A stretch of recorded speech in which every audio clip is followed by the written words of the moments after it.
안녕하십니까. 미스터리홈즈의 이상민 소장입니다. 얼마 전에 윤석열 대통령이 부동산 대책을 발표했습니다. 1월 10일 부동산 대책을 발표했는데 그 골자가 뭐냐면 재건축의 가장 큰 걸림돌이었던 안전진단 자체를 없애버리겠다. 30년이 지난 아파트는 무조건 재건축을 할 수 있도록 만들었습니다. 그동안에는 30년이 넘어도 구조적으로 문제가 없다 하면 그냥 살았어야 돼요.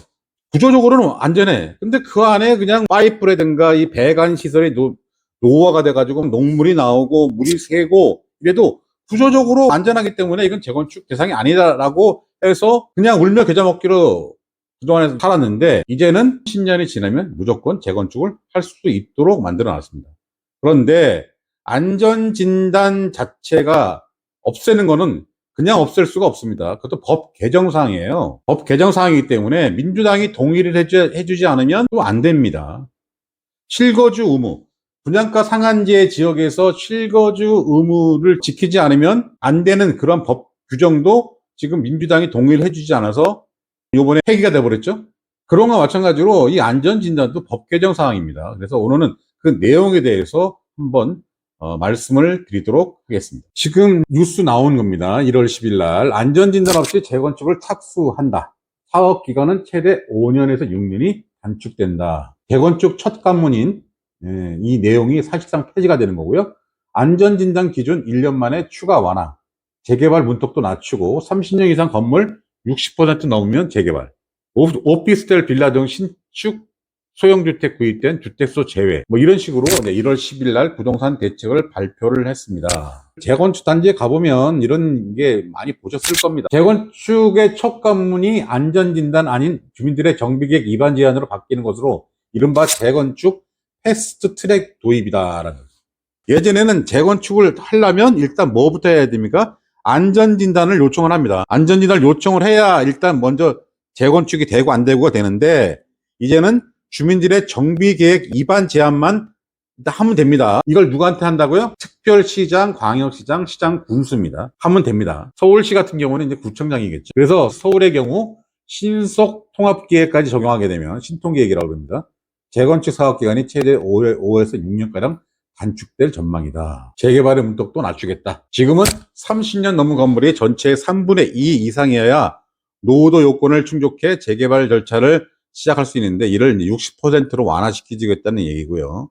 그다음에 소형 주택을 구입하면 취득세, 양도세, 종합부동산세, 산정세, 주택수에서 재청해 준다. 이런 취지로 1월 10일 날 부동산 대책을 발표를 했습니다. 지금까지는 아파트를 재건축하려면 먼저 안전진단에서 위험성을 인정받아야 되고요. 안전진단을 통과하지 못하면 조건을 충족할 때까지 수년간 재건축 절차를 밟지 못하고 기다리거나 리모델링으로 사업 방식을 바꿔야 됐습니다. 앞으로는 안전진단을 통과하지 않아도 정비계획 수립과 추진위의 구성, 조합 설립 등 재건축 절차를 진행할 수 있도록 한다고 발표했습니다. 안전진단은 사업 인가 전까지만 통과하면 된다. 재건축 기한은 30년을 넘겼지만 안전진단을 통과하지 못한 단지는 서울에서는 노원, 강남, 강서, 도봉, 경기에서는 안산, 수원, 광명, 평택 순으로 많습니다. 준공이 30년 지났다면 통과하지 못하는 일이 없도록 정부는 지난해 대폭 완화한 안전진단 기준을 추가로 완화를 했어요. 당장 안전에 큰 문제가 없더라도 주차난, 층간소음, 배관 문제 등 거주 환경이 나쁘다면 재건축을 할 수 있도록 한다. 이름은 안전진단이지만 생활환경진단이 되는 셈이다. 사실상 안전진단을 폐지하는 것이다. 재건축 패스트 트랙이라는 겁니다. 그래서 앞으로는 정비구역으로 지정되지가 않더라도 아파트 준공 30년이 지났다면 바로 추진위를 구성하고 조합을 설립을 신청할 수 있도록 한답니다. 그런데 이제 이 부분이 아까도 말씀드렸듯이 도시 및 주거 환경 정비법을 보게 되면요. 12조입니다. 12조. 재건축 사업 정비 계획 위반을 위한 안전진단. 이게 문제인 거예요. 이게. 여기 보면은 안전진단을 받아야 된다. 정비계획 위반권자는 재건축 사업 정비계획 위반을 위하여 제5조 1항 제10호에 따른 정비 예정구역별 정비계획의 수립 시기가 도래한 때 안전진단을 실시해야 한다. 실시하여야 한다라고 되어 있습니다. 안전진단을 실시할 수 있다가 아니에요. 실시하여야 한다는 강제 규정입니다. 무조건 해야 됩니다. 네. 이걸 하지 않으면 정비계획을 위반할 수가 없어요. 그러면 이 법 개정 사항인데 이 법 개정 사항을 안 하고 어떻게 이렇게 할 것이냐, 어? 이걸 착수를 하는데 이게 법 개정을 하지 않으면 안 됩니다. 이거 재건축 할 수가 없어요. 근데 왜 윤석열 정부는 이걸 하겠다라고 이렇게 했을까요? 민주당이 동의 안 해주면 안 되는데. 그러면 안전진단 없이 재건축을 착수를 한다는 것은 그만큼 빨라지는 거고요.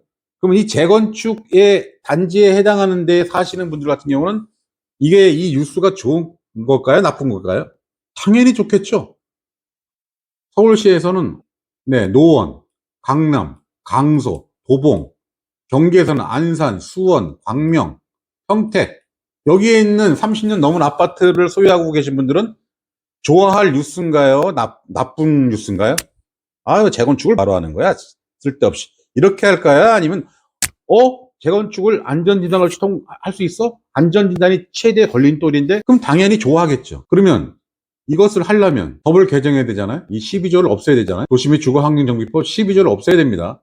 없애려면 국회에서 통과가 돼야 되죠. 근데 민주당이 지금 다수석이라서 당연히 안 해주겠죠. 네, 실거주 의무도 안 해줬잖아요. 실거주 의무 폐지도 결국은 안 해줘서 네, 그 법안 폐기됐습니다. 똑같이 안 해줄 거 아닙니까? 민주당이? 그러면 이번에 총선이 4월 10일 날 있죠. 4월 10일 날 있으면 여러분들 편을 누굴 찌를까? 누굴 찍겠어요? 뻔한 거 아니에요. 나한테 이익 있는 곳에 찍어야 되는 거 아니에요. 지금 요번에 한동훈 비대위원장이 말한 얘기가 있습니다. 그 사람이 뭐라 그랬냐면 여당이 말하는 거는 바로 실행을 할 수가 있어요. 근데 야당이 하는 말은 실행할 수가 없죠. 아무리 자기네가 약속한다 그래도 그걸 실행할 수가 있나요, 야당이? 그게 여당의 프리미엄이라고 얘기를 했습니다. 여당의 프리미엄. 비록 여당이 지금 다수석이 아니고 소수석이지만 여당은 한다면 할 수가 있어요, 바로. 이 안전진단은 법 개정 사항이다 보니까 국회를 통과해야 되지만 그렇지 않고 시행령만 가지고 할 수 있는 거는 여당은 언제든지 할 수가 있습니다. 약속한 거는 바로 실행을 할 수 있다는 얘기죠. 그게 바로 여당의 프리미엄이라고 얘기를 했습니다.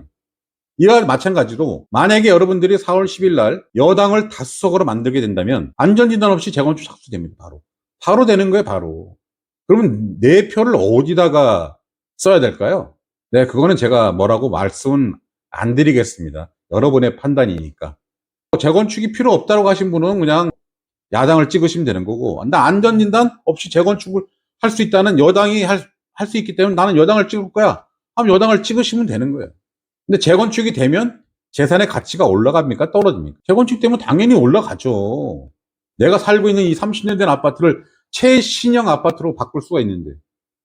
그 뭐 용적률이라든가 어떤 거에 따라서 분담금이 뭐 있을 수도 있고 없을 수도 있습니다. 그건 단지들마다 다 틀리기 때문에 그런 건 있을 수 있지만 여하튼 내 재산적인 가치는 올라갈 수 있다라는 겁니다. 그래서 재건축 하는 거잖아요. 재건축 아파트를 막 굳이 사는 이유가 바로 그것 때문에 재건축 아파트를 사는 거 아닙니까?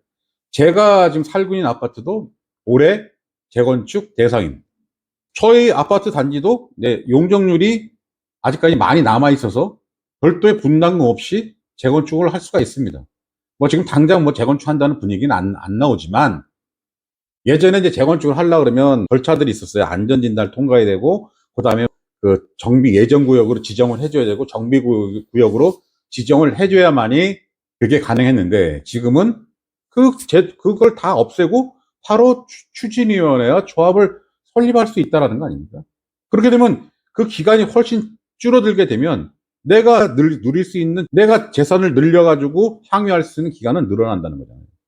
그래서 이러한 대책이 지금 현재 윤석열 대통령 입장에서는 내가 이거 뭐 내놔봐야 만약에 민주당이 동의를 하지 않으면 예를 들어서 앞으로 국회의원 선거가 총선이 앞으로 한번 2년 뒤에 있다든가 이러면 이거 내놔봐야 아무런 의미도 없잖아요. 이거 뭐하러 내놔? 2년 동안 당연히 야당이 동의도 안 해줄 텐데. 근데 지금 이걸 던지는 이유는 뭐야? 이 이슈를 던지는 이유는 바로 지금 코앞에 와 있잖아. 4월 10일 날. 총선이 코앞에 와 있기 때문에 던지는 겁니다. 우리를 다수석으로 만들어 주세요. 여당을 다수석으로 만들어 주면 바로 이거 해드리겠다. 그게 여당의 강력한 힘입니다. 그게 정권을 잡은 여당의 강력한 힘. 말하는 거를 바로 실행할 수 있다는 거고, 야당은 말해봐야 할 수가 없다는 거죠. 그 차이죠. 그래서 이번에 1월 10일 날 부동산 대책을 발표를 했는데, 안전진단, 그동안에 말도 많고 탈도 많고 가장 재건축할 때 가장 걸림돌이었는데 그 걸림돌을 없애겠다 하는 이슈를 발표를 했습니다. 저번에처럼 메가시티, 김포나 하남을 서울로 편입시키겠다는 그 메가시티 이슈를 한번 던졌잖아요. 그게 이슈로 끝나는 게 아닙니다. 여당은 바로 실행할 수 있어요. 김포, 서울시 김포구로 편입할 수 있고요. 하남, 서울시 하남구로 바로 편입할 수 있습니다. 맘만 먹으면 할 수 있어요, 그냥. 근데 그거를 바로 이제 여당의 프리미엄이라고 할 수 있기 때문에 앞으로 여러분들이 한 90일 남았죠? 총선에서 나의 한 표를 어디로 던질 것인가라는 걸 잘 생각하셔서 여러분의 재산의 가치를 높일 수 있는 수단으로 사용을 하시기 바랍니다. 오늘은 얼마 전에 발표한 부동산 1월 10일 부동산 대책에 대해서 오늘 말씀드렸습니다. 오늘 영상 여기서 마치도록 하겠습니다. 감사합니다.